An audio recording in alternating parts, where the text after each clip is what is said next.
di mana sudah melewati malam Lailatul Qadar, yakni malam diturunkannya Al-Quran.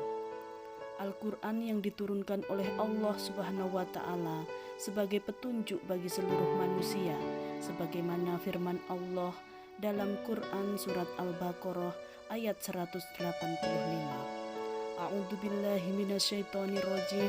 Bismillahirrahmanirrahim.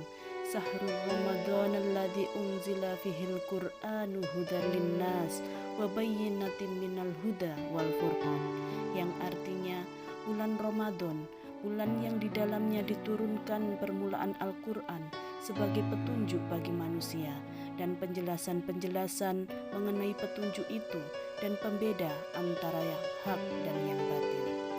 Imam Ibnu Katsir memaparkan, Allah Ta'ala memuji bulan Ramadan di antara bulan-bulan lainnya, yaitu dengan memilihnya sebagai bulan diturunkannya Al-Quran. Dalam ayat tersebut dinyatakan hudal linnasi wa bayyinatin minal huda wal furqan, yakni sebagai petunjuk bagi manusia dan penjelasan-penjelasan mengenai petunjuk itu dan pembeda antara yang hak dan yang batil.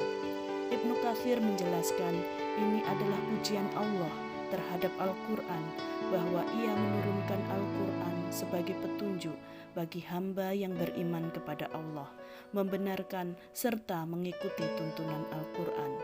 Sedangkan bayyinat artinya sebagai dalil dan hujah yang jelas, terang dan gamblang bagi orang yang memahami dan mentadaburinya, sehingga menunjukkan bahwa Al-Quran itu benar-benar sebuah petunjuk yang menafikan kesesatan dan sebuah pedoman yang menafikan penyimpangan. Al-Quran juga diturunkan sebagai pembeda antara hak dan batil, antara halal dan haram. Ayat ini juga sebagai dalil bahwa Al-Quran adalah landasan hukum Islam dan ia diturunkan kepada semua manusia, mencakup muslim ataupun bukan, sebagaimana Islam. Syekh Muhammad bin Salih Utsaimin berkata, Al-Quran adalah landasan syariat Islam. Nabi Muhammad SAW diutus bersamanya kepada seluruh manusia, sebagaimana firman Allah Ta'ala dalam Quran surat Al-Furqan yang artinya Maha Suci Allah yang telah menurunkan Al-Furqan, yakni Al-Quran, kepada hambanya agar dia menjadi pemberi peringatan kepada seluruh alam.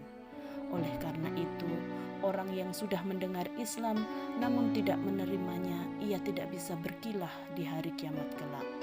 Karena Allah telah menurunkan Al-Quran sebagai petunjuk kebenaran dan nadhir atau peringatan. Sobat muslim yang dirahmati Allah, pada bulan Ramadan kali ini, marilah kita semua berdoa agar mampu mewujudkan Al-Quran sebagai petunjuk hidup, tidak hanya dalam tataran individu, tapi sampai tataran penerapan seluruh syariatnya di muka bumi. Amin, amin, ya robbal alamin. Akhirul kalam, wassalamualaikum warahmatullahi wabarakatuh.